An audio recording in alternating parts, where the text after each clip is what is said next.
Okay, so when I tell people that I'm a social impact specialist, there are people who say, "Oh, you're a social worker. That's great." Or "You work in social media." Okay, cool. So, and my reaction is, not quite, almost there. Follow me, but almost there. Can I tell you something for what it is worth? We have an impact on life.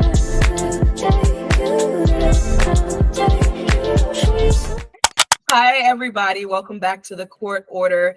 My name is Courtney Gore, and I'm a social impact specialist. You may know what social impact is, and I'm guessing that if you join this video via LinkedIn or my website, you're well aware. But for those who might be a little lost, or you're looking to understand what you can do in social impact and how you can kind of break that bubble or burst that bubble into the social impact journey or career world, this impact and this video, this video is for you. So let's start first with a general understanding or definition of what social impact is. Social impact, by definition by Duke University, means any significant or positive changes that solve or at least address some form of a social injustice or challenge. You may notice that many companies are promoting their efforts to protect the environment, to provide better benefits for their employees, or to address some social injustices within their advertising. Companies know that consumers want to buy from ethical companies. They're a lot more loyal to companies who practice ethical practices in sustainability, in corporate citizenship, and community engagement, who are good to their employees, and also who have transparent financial and ethical practices, in their leadership. Investors know this too, that consumers are now looking for that type of loyalty and investing in those companies, but investors know that, and they're holding companies to higher standards when it comes to corporate citizenship. So hence this whole field of social impact. Social impact is a newer-ish, debatable, but newer and growing field, and it can mean a different thing to a different company, right? So company A might have a social impact team or department, and their mission is completely different and looks completely different in implementation than the other company. In fact, they may not even call it social impact. So, now, this is the Court Order. This YouTube channel, this website, all of this is the Court Order. I'm the Court, Courtney. And you might be watching this and say, well, actually, I think that there are 7 pillars or 4 or 24. That's great. You make your own video. Okay. This is the Court Order. These are my 6 pillars that I've come across. So the first pillar is that of philanthropy and development. Yes, folks, we are talking donations. In-kind donations like volunteer hours or actual tangible things like food and clothing. More often, though, we're talking about money, moolah, cash, okay? If you're on the corporate side, meaning you work for a corporation and you work in philanthropy or development, you're looking or you're trying to find places to give the money to, okay? You're trying to find programs to funnel scholarship money, grant money, support, to companies who are doing some good work already, nonprofits, advocacy groups, sometimes churches or local organizations. And not only are you giving that money through some program that you're creating, you're also monitoring the compliance of the use of that money. So if you're on the corporate side, that's just a general sense of what you can expect in the philanthropy and development. Now, if you're on the nonprofit side, you're looking for the money.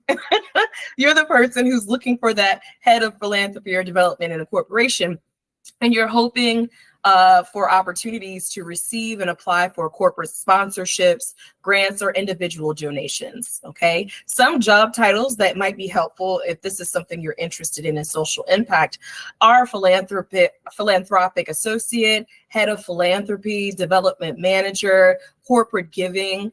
Those are some buzzwords that you might want to add to your job alert, but that's one pillar of social impact. And it's a really big pillar because money is important.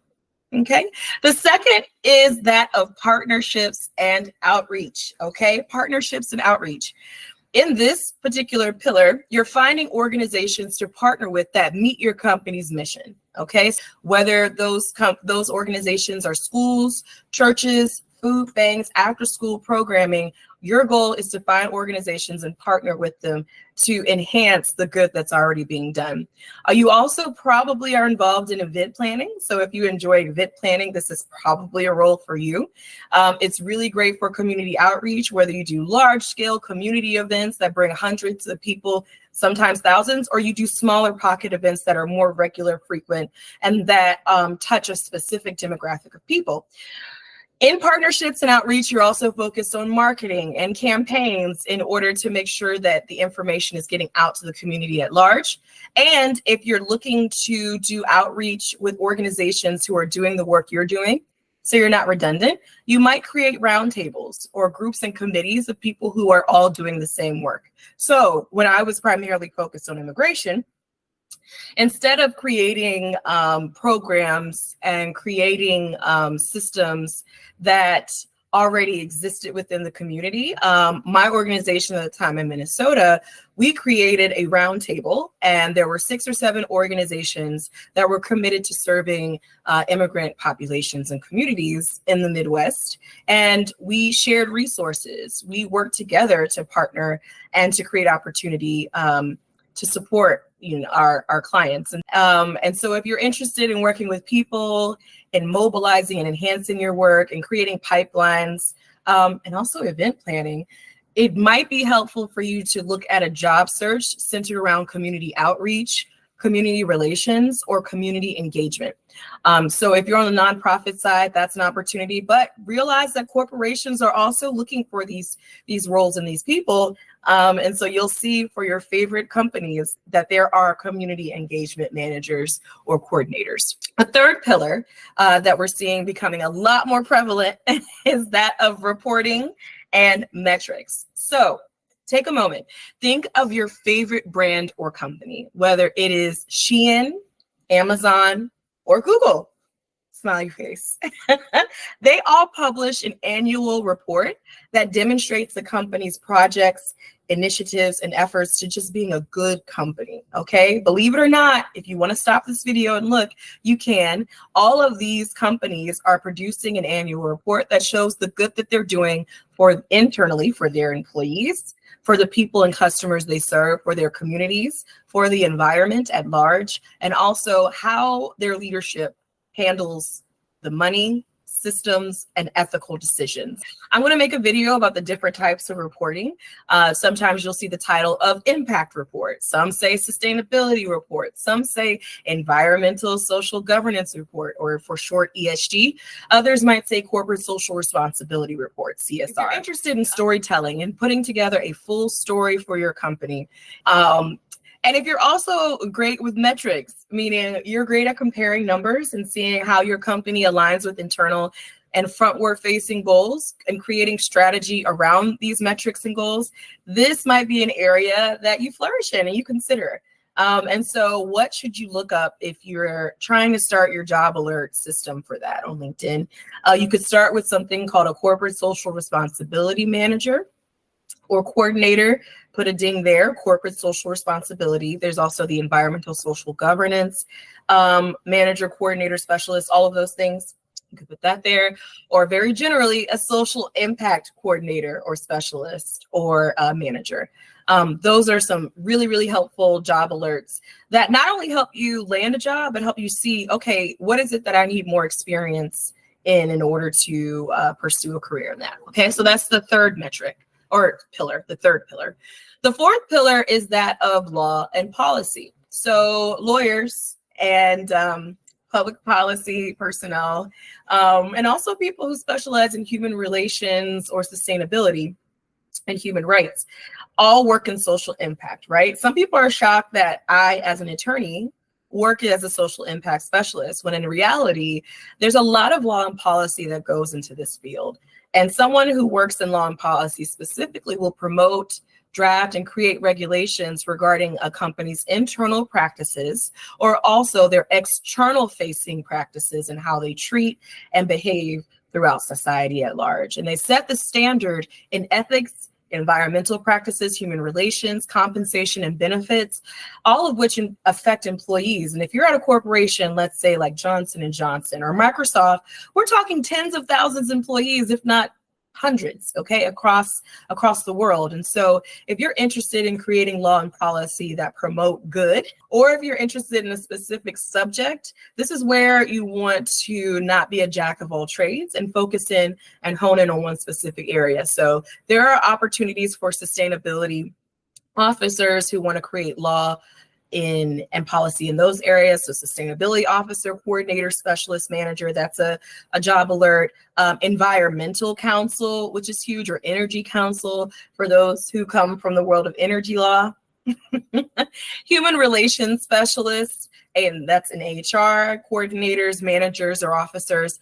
And then people operations, or all of those areas, or all of those job alerts are really, really helpful. The fifth, we're almost coming to the end. The fifth pillar is that of advocacy. So you don't see this position, advocacy coordinator, advocacy manager, you don't see this position at a lot of corporations.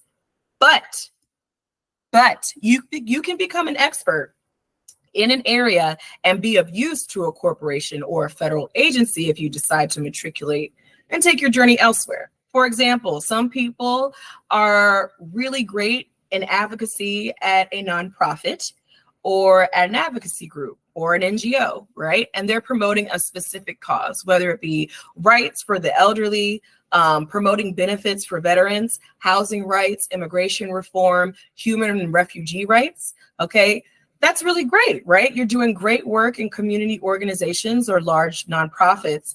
And if that person decides that they want to work for a corporation who is doing good work, well, they can then go into a position such as a human rights specialist, okay? Lots of companies are hiring those who are experts in the field and who have been doing the groundwork so that they can build out policy, they can build out internal practices, and they can hold them accountable to their goals. So job alerts that might be helpful are going to be very, very specific to an area of expertise. So I said one, human rights specialist, coordinator, manager. Another one that we've seen is that of diversity, equity, and inclusion specialist. And the levels, specialist, manager, all of that, so on and so forth, depending on how many years you've been in the industry, you want to change that. There's also some people who are really great at building a mission, so an overall strategy. So there's been mission directors, mission managers, or specialists. And then very generally, if you're staying outside of a corporation and focusing on nonprofits and NGOs, an advocacy manager. But think about that. If you are somebody who has been in the field, or you want to be in a nonprofit area for quite some time, maybe you're looking to do that public interest service loan forgiveness opportunity, and maybe one day you want to find yourself in corporate, but just not today, and you find that you have a very specific level or area of expertise, advocacy is something that you can do in social impact, and it is specific to social impact in corporations as well. The final, and this is just my final, again, it's not the final for everything, okay, but technology and automation. All right, this is the sixth and final pillar that I've seen in my work. In technology and automation, these are for people who create tools and software and data keeping dashboards and forums to assist people in doing the good work, okay? So you don't have to specifically work in social impact or for social impact causes to do this work, right? There's so many great applications out there that help people track volunteer hours, track donations in kind, track monetary donations, that help people understand where do we stand on waste diversion, where do we stand on water stewardship this year. And then there are also really great opportunities for people to work in applications that are specific to social impact. So MobileServe, for example, not sponsoring this video, but it is an application that allows companies and organizations to measure just how many volunteer hours their company or their organization is serving per project. So let's say, for example, that I wanted to do a donation drive, and I have 6 friends or 6 employees who are coming that day. I can create a project in MobileServe. When everyone comes to the job site, we can start with the welcome, ask everyone to start and clock in. At the end of the project, remind everyone to clock out. collect those hours, and then put them in a report, or MobileServe can create a report for me that really protects me when it comes down to auditing system. All right, and so there are a lot of tools and software that are being created specifically for people who are trying to work in advocacy, who are trying to work in law and policy, reporting metrics, partnerships, outreach, and philanthropy and development. People who are already understand coding, creating websites, and other software tools and systems for keeping the information we need. Really, really a great opportunity to serve your community at large. So thank you for watching. If it was helpful, don't forget to like, share, comment, and subscribe. And I will see you soon, do-gooders. Have a great day.